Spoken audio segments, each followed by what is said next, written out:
ब्रह्मा जी के द्वारा परम तत्व के रूप में भगवान शिव की ही महत्ता का प्रतिपादन, उनकी कृपा को ही सब साधनों का फल बताना तथा उनकी आज्ञा से सब मुनियों का नैमिषारण्य में आना।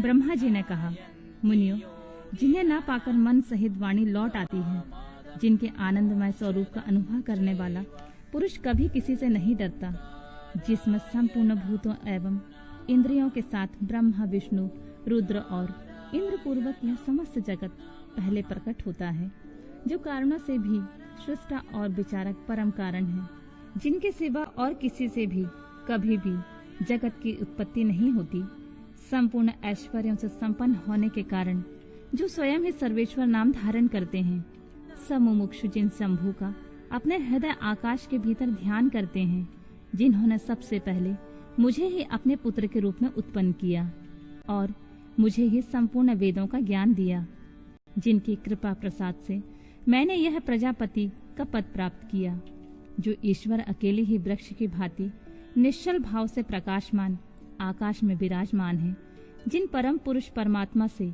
यह संपूर्ण जगत परिपूर्ण है, जो अकेले ही बहुत से निष्क्रिय जीवों के शासक एवं उन्हें सक्रियता प्रदान करने वाले हैं, जो महेश्वर एक बीज को अनेक रूपों में परिणत कर देते हैं और जो सबका शासन करने वाले ईश्वर उन जीवों सहित इन समस्त लोकों को वश में रखते हैं।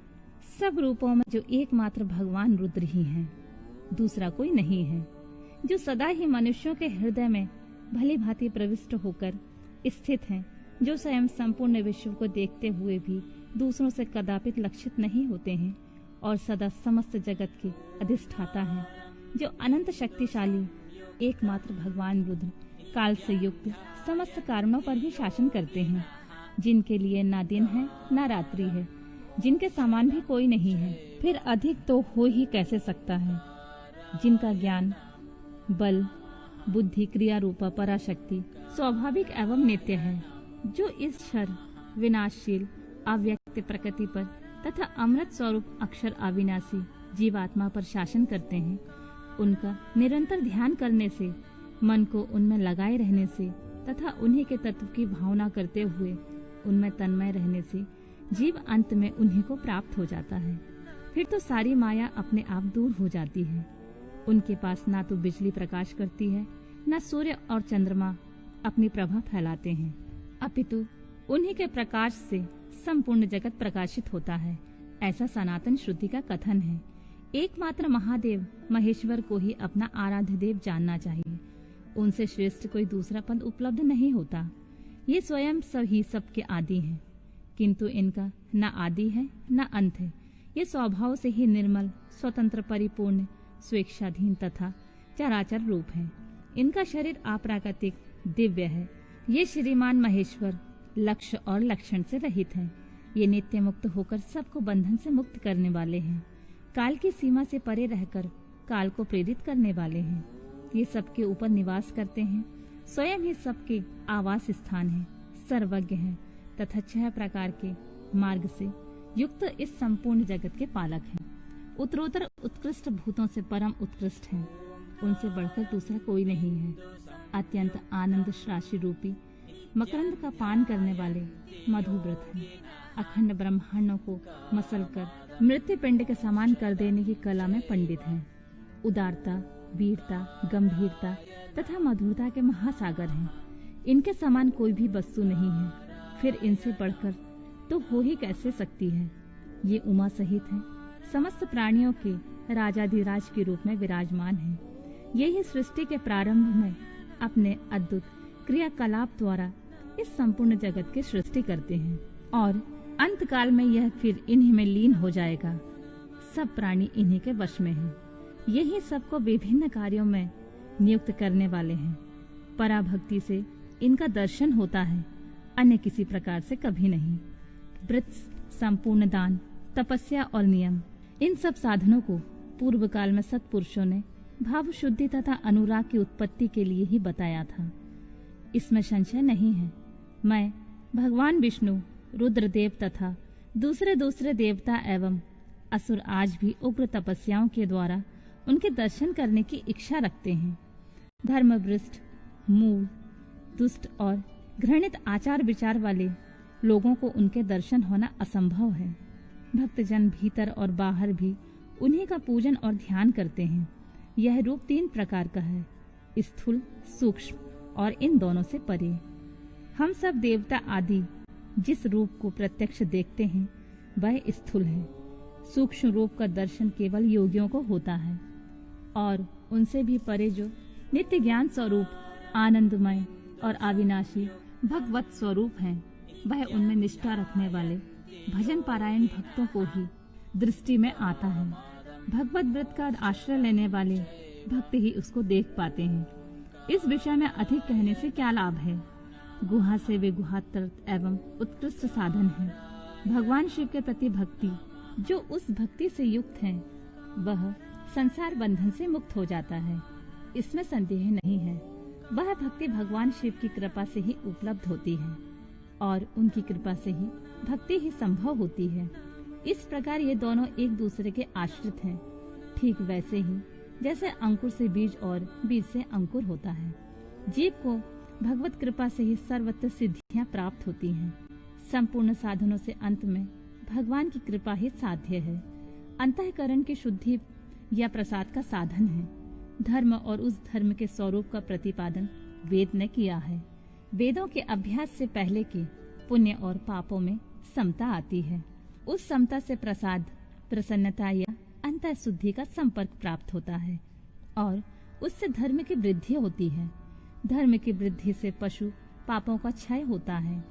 इस तरह जिसके पाप क्षीर्ण हो गए हैं उस जीव को अनेक जन्मों में भी अभ्यास से क्रमशः उमा महेश्वर के तत्व का ज्ञान प्राप्त होकर उसके हृदय में उनके प्रति भक्ति का उदय होता है और उस भक्ति भाव के अनुरूप ही महेश्वर के कृपा प्रसाद का उद्रेक होता है।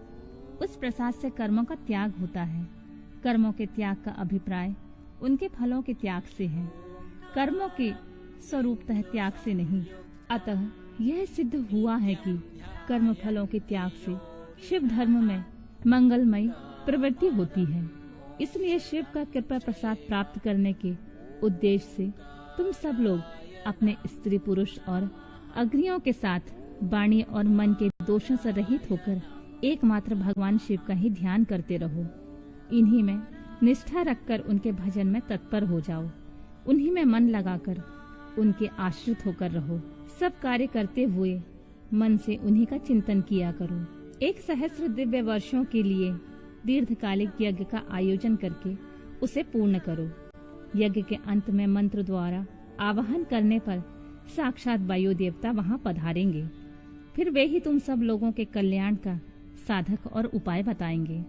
तत्पश्चात तुम सब लोग परम सुंदर पुण्यमयी वाराणसीपुरी को जाना, जहाँ पिनाक मणि श्रीमान भगवान विश्वनाथ भक्तजनों पर अनुग्रह करने के लिए देवी पार्वती के साथ सदा विहार करते हैं।